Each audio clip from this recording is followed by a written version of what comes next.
Hi, my name's Dorian, and last week I watched my parents scream at my 90-year-old grandfather, demanding $8,000 after he'd already handed them nearly $6 million.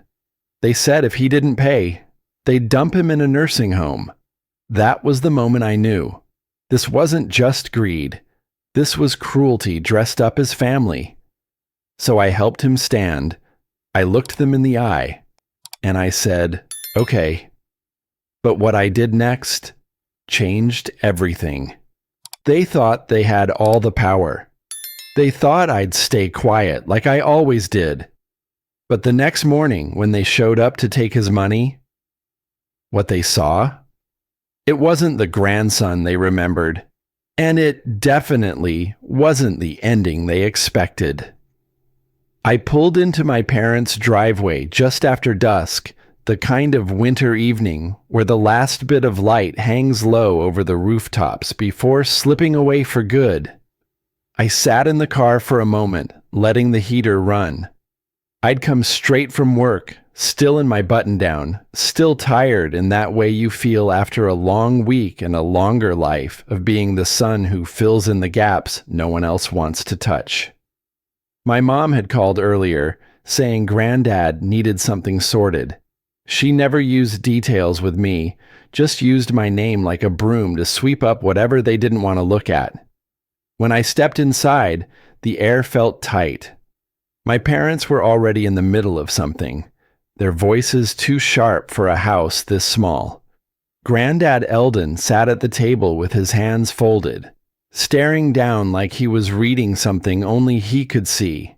His coat was still on, like no one bothered to help him take it off. I set my keys on the counter and tried to figure out what I had walked into. My father, Merritt, didn't bother with a greeting. "Perfect timing," he said. "We need $8,000 tonight." I barely had time to process what he said before my mother added, "If your grandfather can't cover it, we're done taking care of him. We'll move him into a nursing home first thing in the morning." She said it like announcing a weather report, not someone's life. Granddad's voice trembled. "I've already contributed more than enough. I told you, I can't keep doing this." My father leaned in toward him. "That's not my problem, Eldon. You live here. You owe it. 8,000 right now." The words hit me wrong. 8,000? For what? "For household expenses," my mom said, as if that explained everything. "You know how it is, Dorian. Things cost money." I looked at Eldon then. Really looked. His jaw was shaking the way it does when he's trying not to show fear.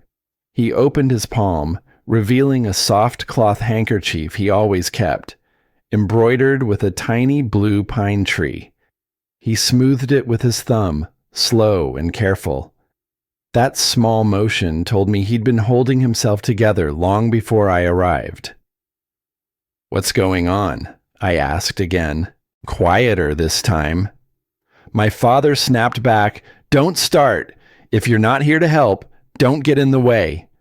Granddad wiped the corner of his eye with the handkerchief and whispered, "They already have my inheritance money. All of it." I turned toward him. "What inheritance?" He swallowed hard. "I gave them $5.9 million. It was meant for Cade.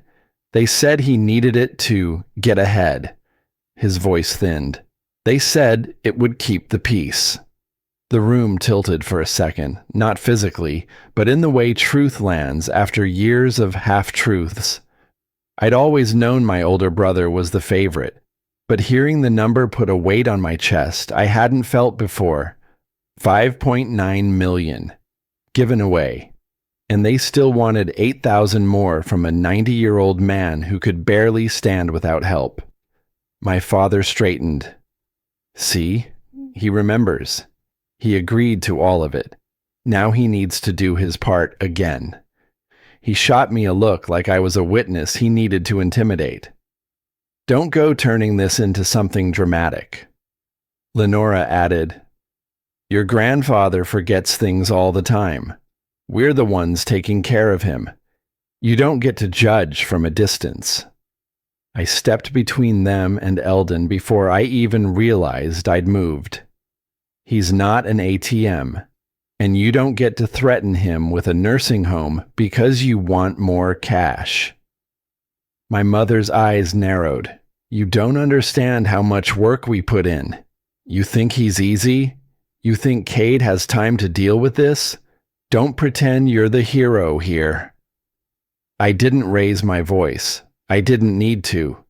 Their words slid off me like they always had, but this time something else settled in their place. Clarity. Granddad tucked the handkerchief back into his sleeve, but his fingers kept shaking. The man who used to lift me onto his shoulders could barely lift his head now. "Let's go," I told him. Quiet, final. My father barked, "Sit down, Dorian. You're not taking him anywhere." I ignored him. I held out my arm, and Eldon gripped it with surprising strength. I helped him up slowly, making sure his coat was straight, then guided him toward the front door. My mother muttered, "Always the martyr," under her breath. My father said something about me being ungrateful, about me sticking my nose where it didn't belong. None of it mattered. We stepped out into the cold. The air felt raw but clean, like it belonged to a different world than the one inside. I opened the car door for Granddad, helped him settle into the seat, buckled him in. His breathing steadied as soon as he was out of the house. As I shut the door, I heard my father burst out behind us. "Dorian, get back in here!" I didn't turn around. Not yet. I stood there long enough to feel the distance grow between what had been and what would happen next. I climbed into the driver's seat and pulled the door shut behind me. The cold from outside lingered inside the car like a ghost refusing to leave. I glanced at Granddad. He hadn't spoken since I helped him into the passenger seat. His eyes stared straight ahead, his shoulders hunched forward, the handkerchief now folded neatly between his hands like a small, fragile piece of his dignity. We drove in silence for a while, the soft hum of the heater the only thing keeping the tension from snapping. The roads twisted through the back end of town, each familiar turn reminding me this wasn't how I ever imagined bringing him to my place. I'd always thought, if it happened, it would be out of choice. An invitation, not an escape. "I'm sorry," I muttered, unsure why it even came out. Maybe I was apologizing for not stepping in sooner, for not knowing. He didn't respond right away. Then, quietly, "You did the right thing, son." I tightened my grip on the wheel. The streetlights were thinning out now. Only the glow from the dashboard gave any shape to the car's interior. "But did I make it worse?" I asked. "Leaving like that. I don't know what they'll do now." Granddad turned his head toward me, his voice low. "They were always going to do what they wanted. Tonight just made it clear you're not part of it." I didn't answer. I didn't need to. We both knew what he meant. When we got to my place, a small rental tucked behind a row of pine trees on the edge of town, I parked in the driveway and helped him out slowly. He was light in my arms, lighter than I remembered. He didn't complain once, just looked at the house and said, "You live here alone?" "Yeah," I said. "Quiet place, not much to it." Inside, I flipped on the lights and guided him to the couch. The heater clicked on automatically, and I pulled the throw blanket from the recliner and tucked it around his legs. He looked around the living room with gentle interest, like a man walking through someone else's memories. "I didn't mean to bring trouble," he said suddenly, almost as if to the walls. "You didn't," I said. "They did." He didn't push back, but he didn't nod either. Just sat there, rubbing the edge of the handkerchief between his thumb and forefinger. I went to the kitchen to get us both some water and found myself staring out the window above the sink, trying to slow my thoughts.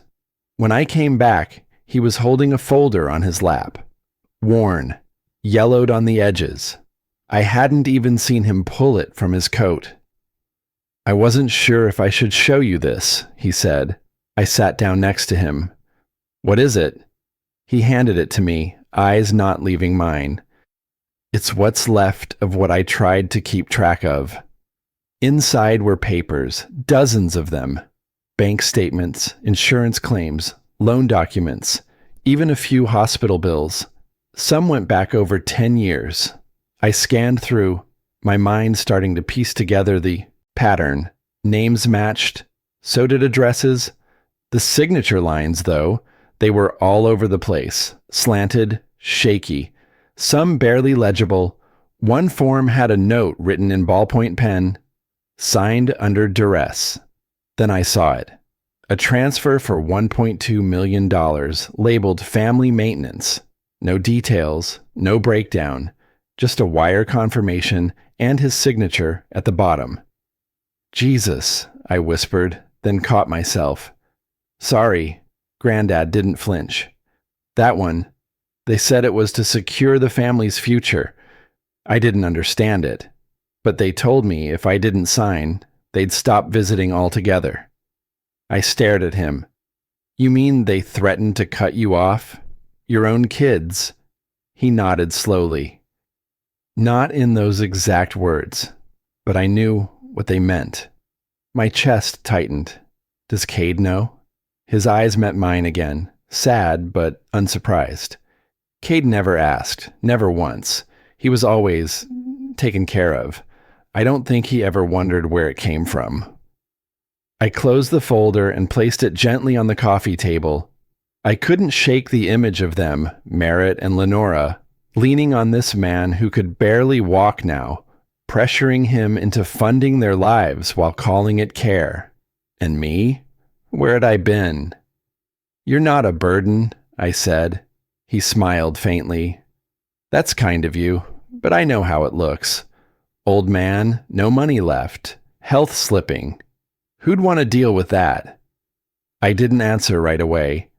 I stood and began collecting the documents into piles, organizing them by date, taking photos of the major ones with my phone. I wasn't sure what I'd do with them yet, but I knew this wasn't ending in silence. After getting him settled into the guest room, the smaller bedroom I usually used for storage, I pulled out extra blankets and helped him ease into bed. He didn't say much, just gave me a look I hadn't seen from him since I was a kid. Grateful, tired, maybe a little scared. I turned off the light and was halfway out the door when he gripped my wrist. "They won't let this go, son." His voice was barely above a whisper, but it stopped me cold. I nodded once, slowly. I know, I didn't sleep much. After Eldon drifted off, I stayed on the couch, flipping through those documents again, trying to make sense of the years he'd endured in silence. His words, "They won't let this go, son," kept circling in my head like the hum of an old fridge that won't turn off. Around 6 a.m., I gave up on rest and got up. The house was quiet, the kind of silence that lets you hear your own thoughts too loudly. I didn't bother making coffee. I walked to the front window and pulled the curtain just an inch, enough to peek outside. Their car wasn't there, but something felt off. The air had a bite, the sky still pale with winter light, and I could feel the pressure of something brewing, the way you feel a thunderstorm in your chest before it hits. I checked Eldon's door, still shut. I didn't knock. He needed sleep. I stepped quietly into the kitchen, grabbed a glass of water, and leaned against the counter. I tried to map out what I needed to do next, legal steps, maybe call a lawyer, gather more evidence, but my thoughts scattered the moment I heard it. Bang, bang, bang. The front door shook under the force. "Dorian!" My father's voice bellowed from outside. I froze. Another round of pounding followed. "Open this door, boy." I moved fast, setting my glass down, heart racing. I leaned close to the hallway and called softly, "Granddad, stay in the room. Don't come out, please." No response. I trusted he heard me. I took a breath and cracked the door open just a few inches. My parents stood on the porch like they owned the place. Merritt's coat was half-zipped, his face blotchy with cold and fury. Lenora, still in full makeup at barely 7 a.m., was gripping her purse like it held a weapon. "You think you can just take him?" my father snapped. "He's our responsibility." "He's not a damn pet," I said, keeping my voice level. "He's a person, a grown man." "We're his family," Lenora cut in, eyes flashing. "We care for him. You don't know what you've done, Dorian." "Oh, I know exactly what I did," I replied. "I stopped you from threatening him into giving you more money. That's what I did." Merritt pushed forward against the door. I kept my foot braced behind it. "You're interfering in family matters," he said. "He needs care. You don't have the right." I felt my pulse in my neck. He's safe here. He's resting. And he's not going anywhere. Lenora's voice rose a pitch. "You don't have a say. You never did. You've always been the one who just followed orders." I tilted my head. "Not anymore." They stared at me, stunned for just a second. Long enough for the silence to stretch uncomfortably. Then the front door across the street creaked open. Mrs. Kerrigan, my elderly neighbor, shuffled out in her slippers and housecoat, holding a coffee mug. She squinted across the lawn. "Everything all right over there?" Before I could speak, Lenora stepped past me onto the porch and called, "We're just trying to get Eldon back. Our son took him, without permission." My stomach dropped. Mrs. Kerrigan blinked, confused. "Oh, you mean this is about your dad? You said something about calling the police earlier. I thought you were joking." I looked at her. "They told you that?" She nodded slowly. "Said you'd snapped. That you were holding him against his will." Merritt cleared his throat, trying to steer the moment. "It's just a misunderstanding, ma'am." I turned back toward them, a fire building in my gut. "Did you really go door to door trying to paint me as unstable?" I asked. "Trying to spin some twisted story that I, kidnapped him?" Lenora crossed her arms. "We're doing what's best for Dad. He's vulnerable." "No," I said sharply. "You're trying to control the story because you lost control of him. You've been draining him for years, and now that someone's finally pulled the plug, you're panicking." I could see the crack in their expressions. The desperation, not regret, never that. But the realization that I wasn't folding. I stepped fully onto the porch and pulled the door shut behind me. "Go home," I told them. "He's not going back with you." Merritt's jaw clenched. "This isn't over. There will be consequences." "I'm sure," I said quietly. "But not the kind you're thinking." His eyes narrowed. "You better watch your step, son." I stared him down. "And you better stop calling me that." They turned without another word and walked briskly to their car, which was parked half on my lawn, wheels sunk slightly into the frost-covered grass. Tires spun a little as they backed out, kicking up gravel and mud onto the curb. As they pulled away, I stood there for a moment, not ready to go back inside yet. I needed the cold air to settle the rage clawing its way through me. Then I saw it, tucked neatly under my windshield wiper, a cream-colored envelope The kind lawyers use when they want something to look polite and threatening all at once. I didn't touch it. Not yet. Instead, I stood there on the porch for a moment longer, staring at the envelope as if it might vanish on its own. The chill had worked its way through my jacket and into my bones, but I didn't move. Not until I heard Eldon cough from the hallway inside. I finally took the envelope, slipped it under my arm, and walked back inside. The door closed with a muted thud behind me, sealing the morning tension in along with the cold. My boots left wet prints on the kitchen floor as I walked straight to the table and sat down, staring at the unopened package like it might bite.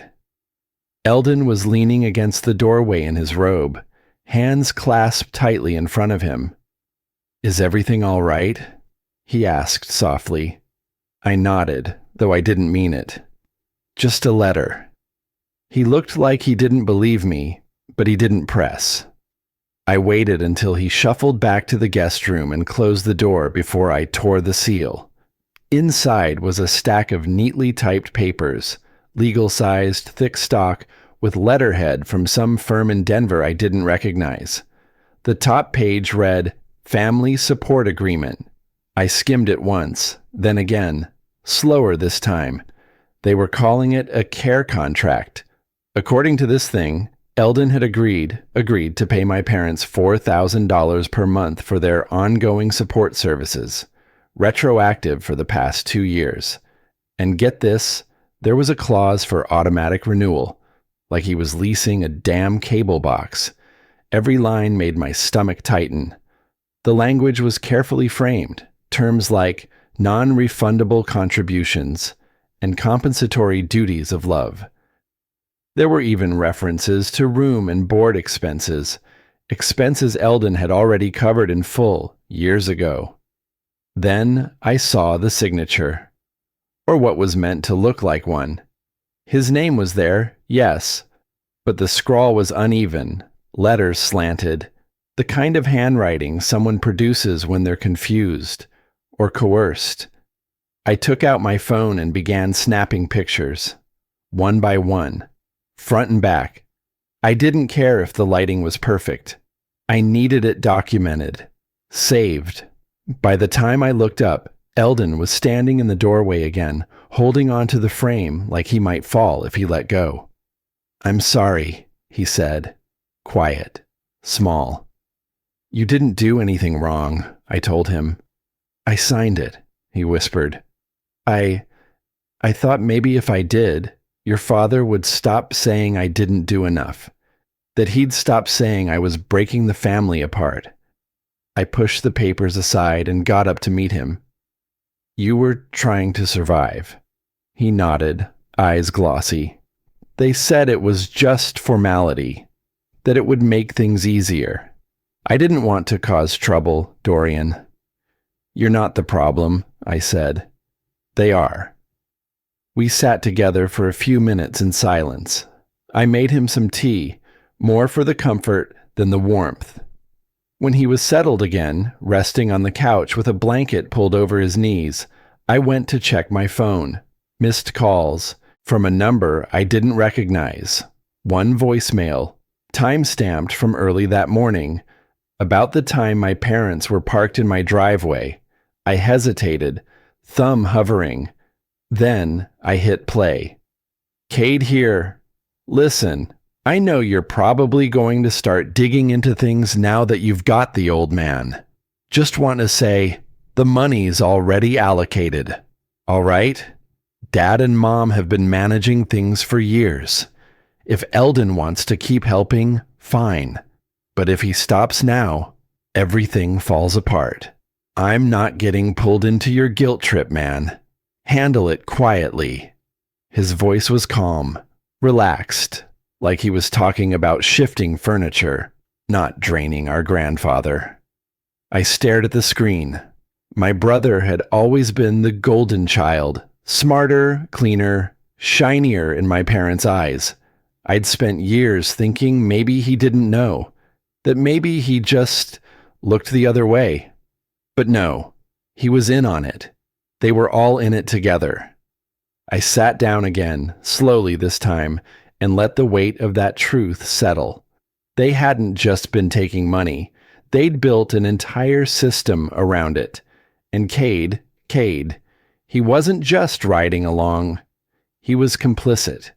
He wanted the faucet left running. I felt something shift inside me then. Not anger, at least not the kind that makes you want to scream. This was quieter, harder, like a steel door slamming shut. No more waiting, no more hoping they'd stop. I got up, grabbed my laptop, and opened a private browser. Found a local elder law attorney, Laura Kimball. Good reviews, clear focus on abuse cases. I filled out the intake form, uploaded copies of every document I had, and hit send. Then I opened the Notes app on my phone and started recording everything I could remember. The yelling, the threats, the 5.9 million, the signatures. I even took a picture of Eldon's hands, still trembling, even now. It was late afternoon when I finally leaned back in my chair. The kitchen was quiet again. Eldon had fallen asleep with the TV murmuring low. I stood up, walked over, and pulled the blanket higher on his chest. Then someone knocked. Not loud, not frantic like this morning. One knock. Pause. Another. I walked slowly to the door, heart beginning to race again. But this time, it wasn't fear. It was readiness. Whatever came next, I'd meet it head on. I opened the door and froze. Deputy Rowan stood on my porch, a dusting of snow clinging to the shoulders of his brown uniform jacket, clipboard in hand. The wind whipped behind him, pulling at his scarf. He didn't look angry, just official. And that was somehow worse. "Afternoon, Mr. Hale," he said, polite but detached, eyes flicking past me into the house. "I'm here to conduct a welfare check." My breath caught in my chest. Welfare check. The words landed like a weight against my ribs. "May I come in?" I stepped aside without saying anything, not because I had nothing to say, but because I was already calculating how far the lie had spread. Inside, the warmth of the house fought off the edge of the cold creeping in behind him. He scanned the living room slowly, eyes settling on Eldon, who was sitting upright in the recliner, wrapped in a plaid blanket, remote resting on his knee. The television hummed softly with an old western playing in the background. "Mr. Hale," Rowan began again, voice level, "your parents reported that your grandfather may be here against his will, that he was removed from his residence without proper consent." Eldon shifted in his seat. "That's not true," he said, clear and steady. "I asked Dorian to bring me here." Rowan looked between the two of us, taking his time. "They also stated there might be mental confusion, age-related disorientation. Do you mind if I ask a few questions, sir?" Eldon nodded. "Go ahead."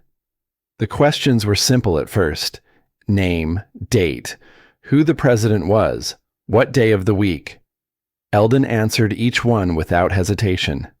Then came the one that made my stomach tighten. "Did anyone force you to leave the house where you were staying?" Eldon's eyes met mine. "No, I left because I didn't feel safe anymore.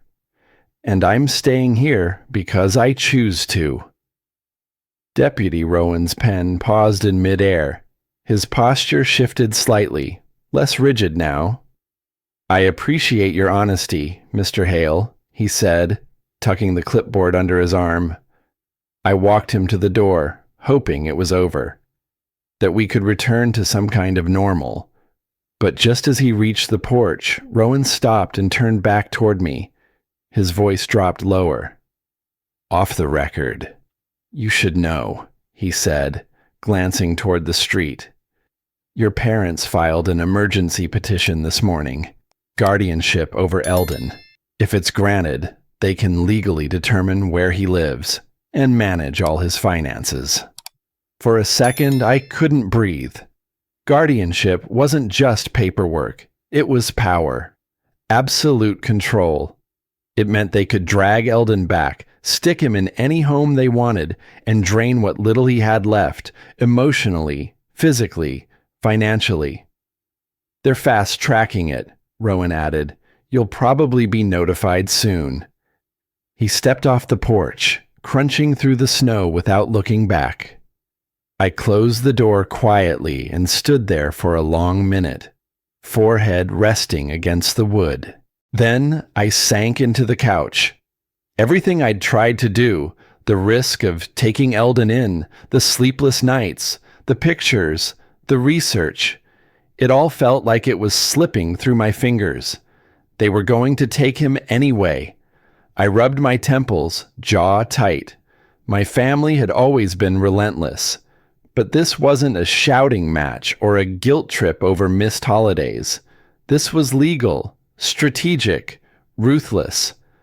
I looked toward Eldon, who had fallen asleep again, head tilted to the side, mouth slightly open. And I wondered if maybe I had made things worse. Maybe I'd pulled him out of the frying pan and tossed him into a legal fire he wouldn't survive. The thought gutted me. I leaned forward, elbows on my knees, fingers laced behind my neck. What if they were right? What if I'd overstepped? I wasn't a lawyer. I wasn't rich. I didn't have the connections they did. What if the court sided with them? What if this whole thing backfired? I sat like that for a while, unmoving, just breathing, thinking about backing down. I could give Eldon back. Let them win. Maybe the fighting would stop. Maybe the legal mess would disappear. But then I felt it. Fingers, soft and thin, resting on my wrist. "I trust you," Eldon whispered, voice raspy but strong. "You didn't fail me." That cracked something inside me. Not a breakdown, not tears, but a shift, like a floorboard creaking under sudden weight. I didn't respond right away. Just nodded, barely. A moment later, my phone buzzed. Voicemail. It was from Mrs. Kerrigan, my neighbor. "Hey Dorian, I just wanted to say, your parents came by again earlier, telling folks you were keeping your grandfather against his will. But I know better. I've seen how you take care of him. And if you need someone to speak up, I'll be there." It was short, soft, but it lit a fuse in me. Someone believed me.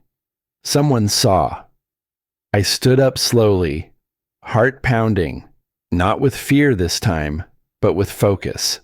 I grabbed my laptop and typed in, "How to contest emergency guardianship, Colorado."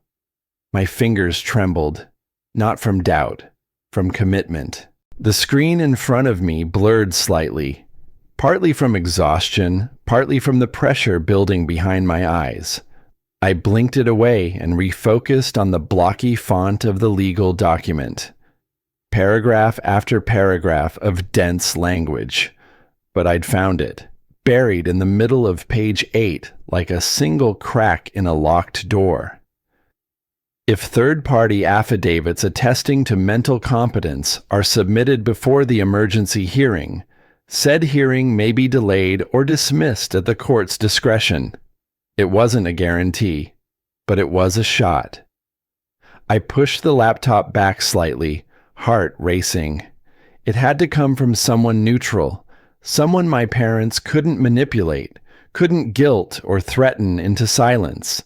Across the table, Eldon stirred from his nap, his fingers curling slightly against the edge of the tablecloth. He looked worn, but not broken. I grabbed a pen and started scribbling names, neighbors, folks from the senior center, maybe someone from the diner where he used to eat every Thursday, church friends, pharmacist, mail carrier. The list was short, too short. Most of them were out of reach now, moved away, passed on, or pulled out of his life during the years my parents tightened their grip around him. Isolation wasn't just a symptom of aging, It was their strategy. Still, I picked up the phone and called Mrs. Kerrigan first. Her voice came through firm and familiar. "You've got my statement, Dorian. I've lived across from Eldon 20 years. He's sharper than half the folks on this street." "Thank you," I said, and meant it. I tried calling his old friend Leonard from church. Disconnected. Another number rang endlessly, until a staff member at a senior facility picked up and gently explained the man wasn't able to answer calls anymore.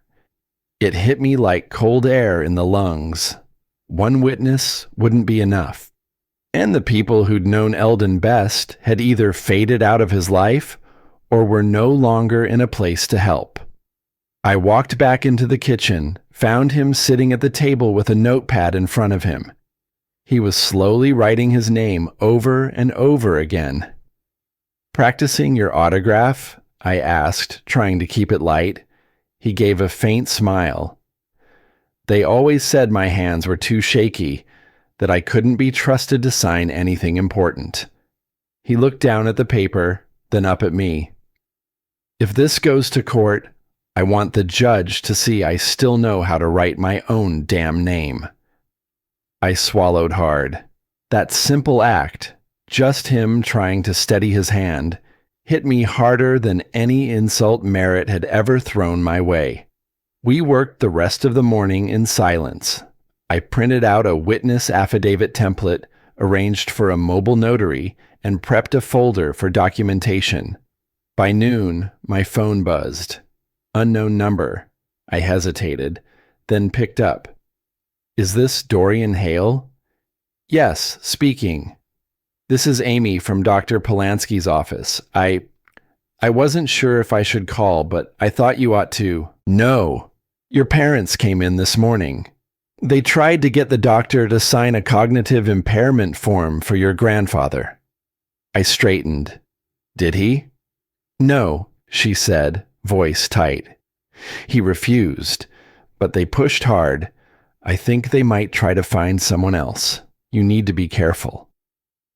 "Thank you," I said, trying not to let my rage bleed into my voice. "Thank you for telling me." When I hung up, I stood there for a long second, staring out the window. This wasn't just about money. This was a calculated effort to erase Eldon's autonomy, to rewrite the legal story of his life. And if they found a doctor who owed them a favor or someone who didn't ask too many questions, they might get it.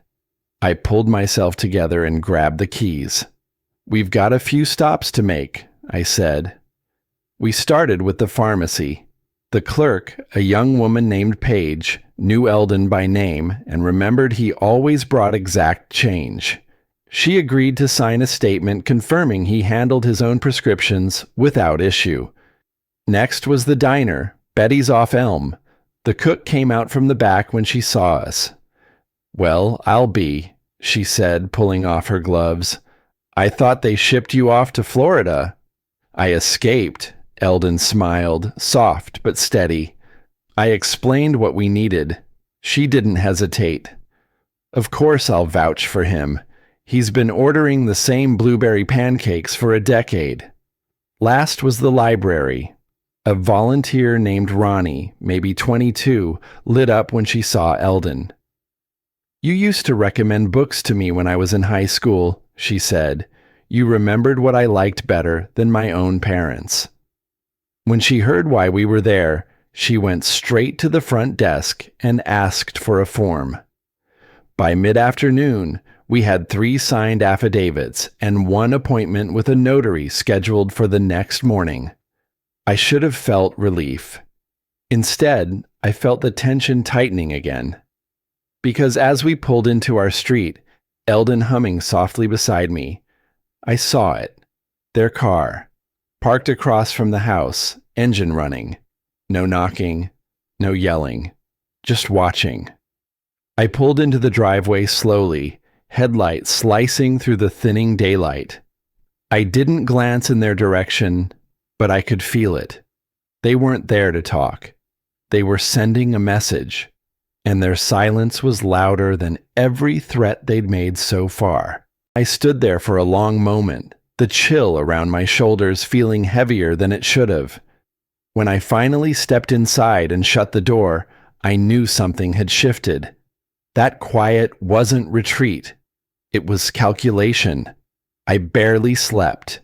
Each time I drifted off, I jolted awake thinking I heard footsteps on the porch or a car pulling up.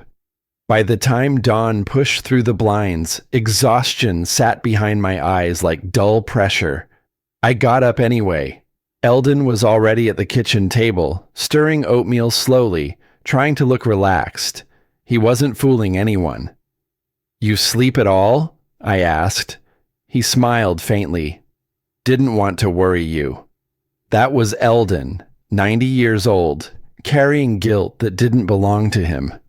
I poured coffee, glanced outside. Their car was gone, but the unease stayed lodged in my ribs. I stepped out for a moment to warm up the truck. The cold cut straight through my jacket. The quiet neighborhood looked ordinary, snow melting on the pavement, a distant dog barking, but my gut kept whispering that something else was coming. I didn't wait long. A sheriff's department SUV turned onto my street and pulled right up to the curb in front of the house. The deputy who stepped out wasn't Rowan. Younger, stiff posture, expression unreadable. Not good. "Morning," he said, approaching. "I have paperwork for you." "Paperwork," I repeated, though dread already crawled its way up my throat. He handed me a thick packet. "This is a formal accusation filed by Merritt and Lenora Hale." My fingers tightened on the packet. An accusation of what? His gaze flicked toward the house.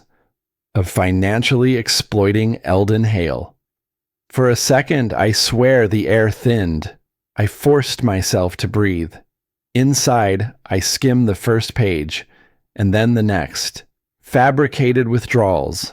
Claims I'd coerced Eldon into signing checks. Statements saying he was too frightened to speak in my presence. A line insisting I'd isolated him for personal financial gain. Every accusation was a twisted reflection of reality. Exactly what they had been doing. I felt my stomach drop. Not because I believed any of it, but because I knew exactly how easily others might. Behind me, Eldon shuffled closer and touched my sleeve.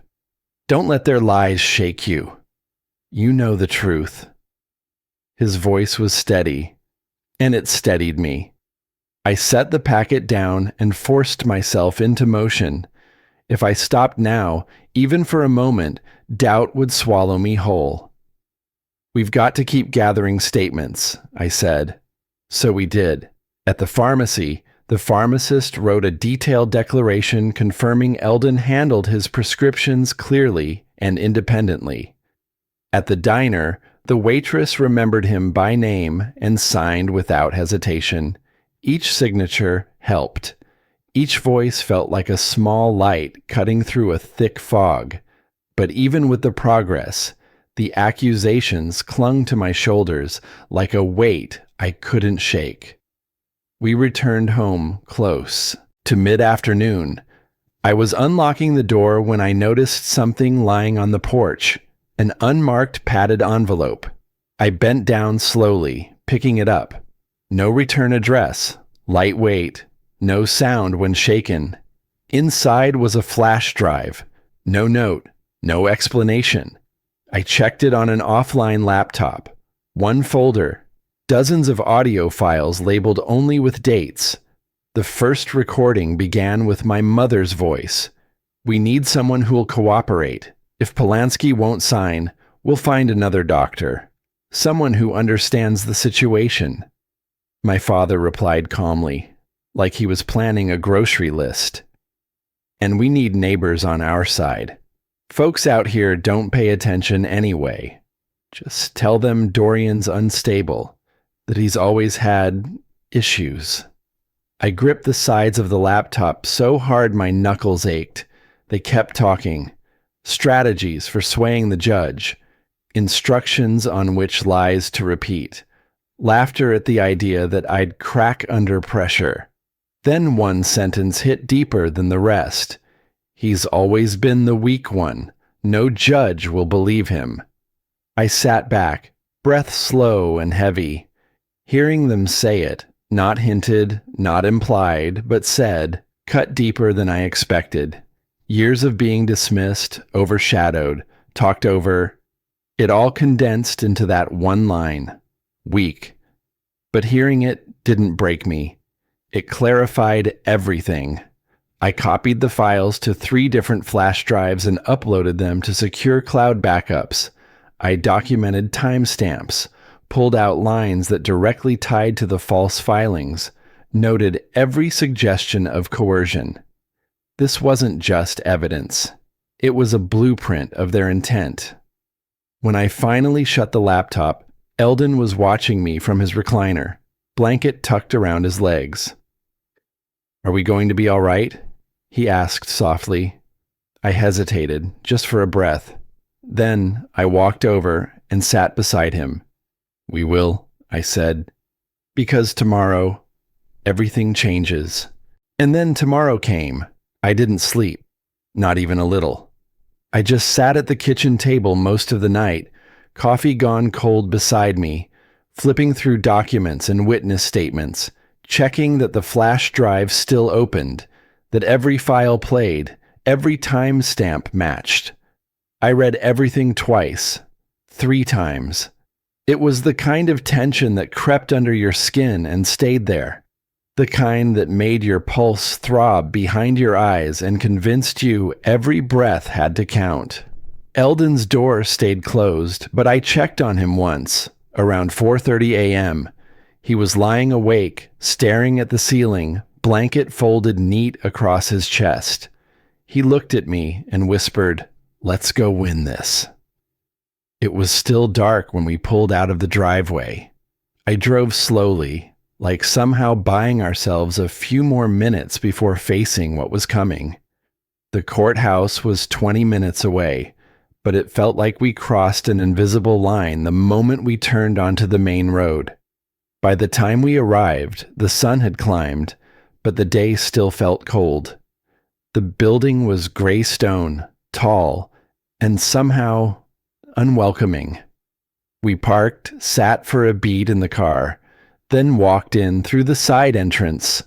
My palms were sweating by the time we reached the security checkpoint. The deputy barely looked up. Another case, another day. We waited in a long hallway outside courtroom 3. The benches were stiff, uncomfortable, and unforgiving, like everything else here. Eldon sat beside me, his hands folded neatly, calm on the outside. But I could see his jaw tighten every so often. Small signs. His version of nerves. At 8:55 they arrived. Merritt and Lenora swept in like they were attending a charity gala. Lenora wore a dark navy coat, her lips pressed into that thin, tragic line she used when she wanted to look like the victim. Merritt wore a tie too sharp for a family hearing, clutching a leather folder like he was about to pitch a business deal. And Cade walked a step behind them, dressed like a catalog ad, hands in his pockets, face unreadable. They didn't look at us. Didn't need to. Their whole body language said it clearly. We're about to win. The courtroom door opened, and we were called inside. We sat at separate tables. I helped Eldon into his seat. His knuckles were white on the chair's armrests. I whispered, "Just breathe. I've got us." The judge entered, a man in his late 60s, slow-moving, glasses low on his nose. He looked over the docket and nodded once. "Let's begin." Merritt stood first. He started with a rehearsed smile and a soft voice. "Your Honor, we're here today out of deep concern for my father's well-being." He went on for 5 full minutes, painting Eldon as confused, vulnerable, emotionally manipulated. Lenora added a quiet sniffle on cue. When the judge glanced her way, She dabbed at imaginary tears with a tissue that I'm sure she pulled from her bag just for this. They presented themselves like the last line of defense, the noble, responsible family members trying to save their poor, frail father from a misguided, emotionally unstable son. I could barely sit still. Then came the real blow. Merritt reached into his folder and produced a document, official looking, signed, sealed. We've also obtained a recent statement from Dr. Garrison, our father's longtime physician. It outlines signs of cognitive decline that place him at serious risk. I heard the words, but it still landed like a punch to the chest. The judge held the document for a long beat, his eyes scanning. His brow creased slightly, and he looked toward Eldon. "Mr. Hale, do you understand what's being said here today?" Eldon pushed himself up slowly. His legs wobbled once, and I instinctively started to help, but he waved me off. He stood on his own. "I understand just fine, Your Honor," he said. "That paper's not real. I never saw Dr. Garrison last week. Merritt and Lenora asked him to sign something, and when he didn't, they must have found someone else." His voice didn't tremble. It shook a little at the end, but not from confusion.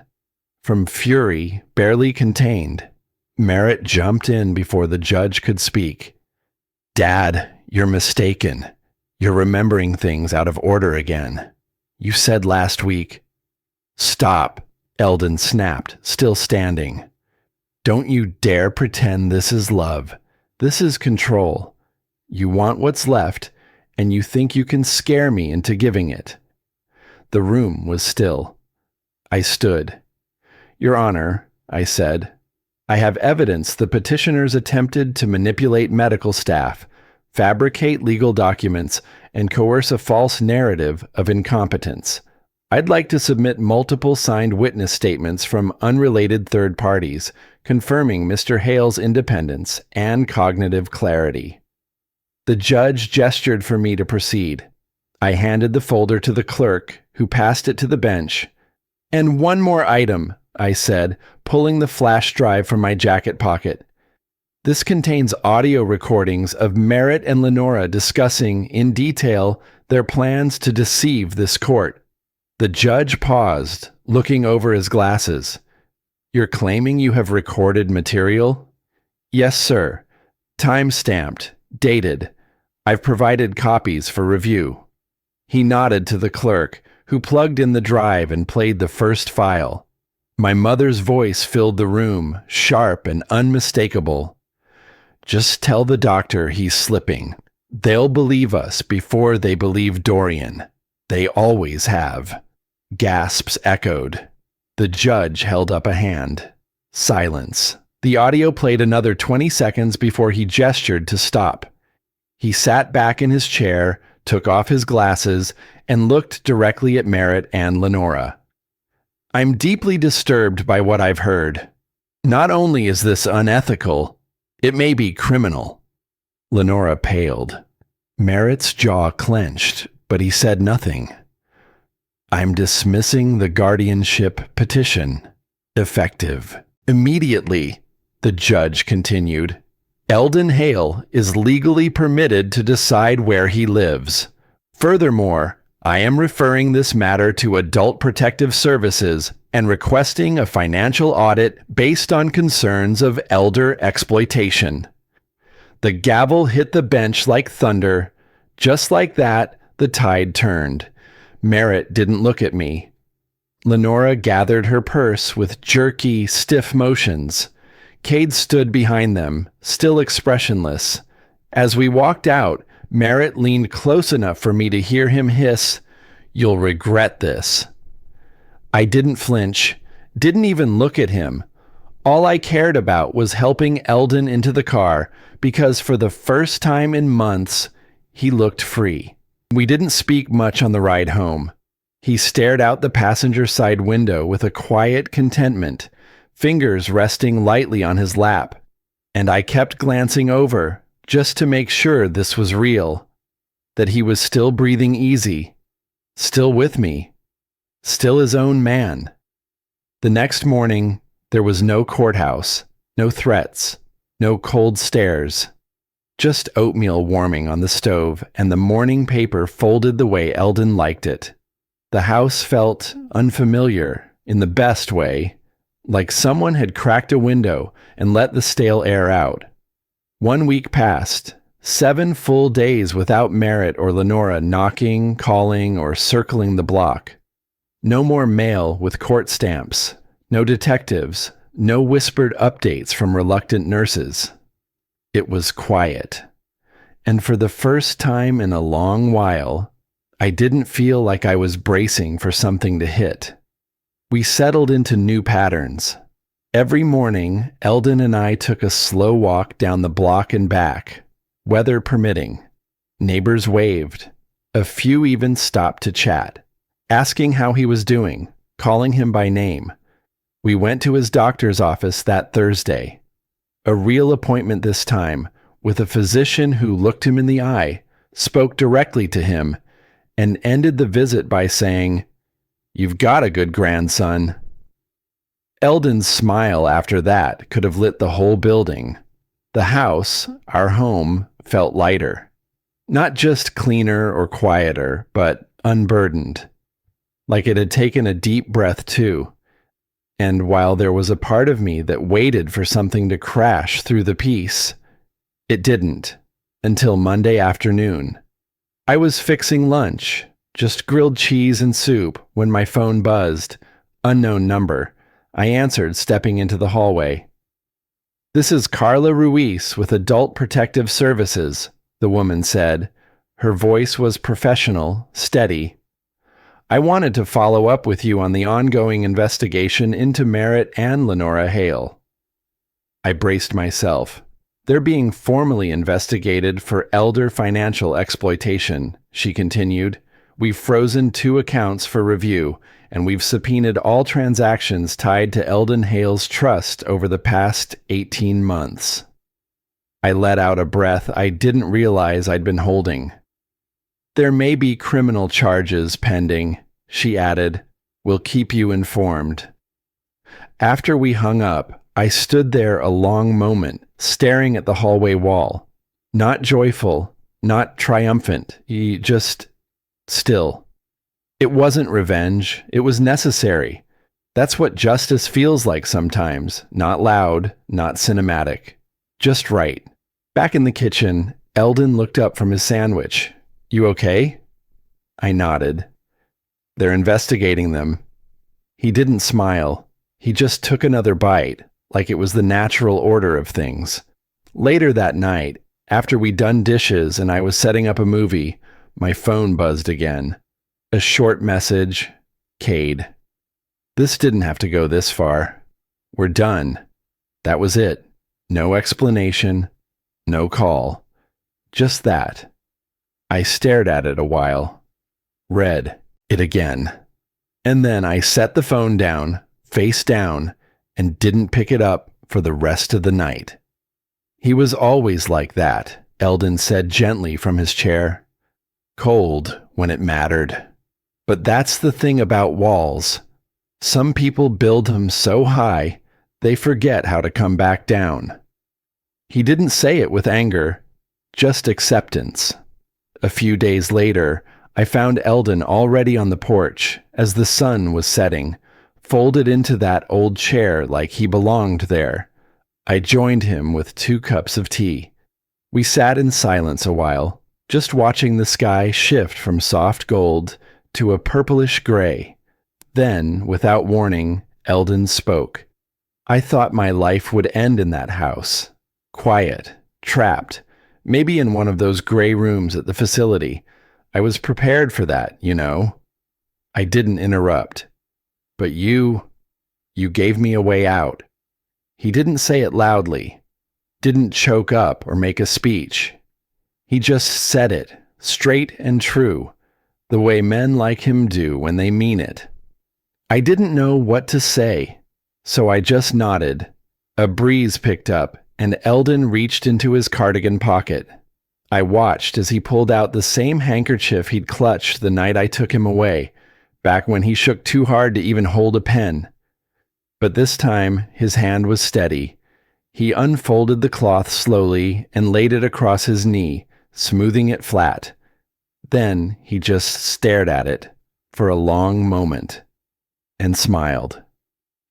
"I used to think this thing was all I had left of control," he said, "something I could still hold on to. Now I know. It was never about the cloth. It was about not giving up." That moment hit me harder than any courtroom victory, and it stayed with me as we began talking about the future, a future that didn't involve hiding or defending. We started looking into options, a small senior apartment near the park, maybe something closer to the community center. He wanted his own place, but close enough I could drop by without an excuse. "I'll cover it," he said. "I want to." But I shook my head. "You've given enough, Eldon." He didn't argue. He just gave me a look, one part stubborn, one part thankful, and sipped his tea. "There's still wreckage. I'd be lying if I said otherwise. My parents haven't spoken to me since the hearing. Cade's message was the final nail. And honestly, I'm okay with it. Not because it doesn't hurt, it does, but because peace isn't pretending things didn't happen. Peace is building something better with what's left." That night, after Eldon turned in, I lingered in the living room. The light was low, a lamp casting a warm amber glow. Eldon's chair sat near the window, empty now, but still carrying his shape. His slippers placed neatly beside it. I walked over, turned out the light, and paused at the door. Behind me, the soft sound of his breathing reached down the hallway. He was safe. He was home. And for the first time in my life, I wasn't the forgotten son. I was the one who stood up, and I'd do it again.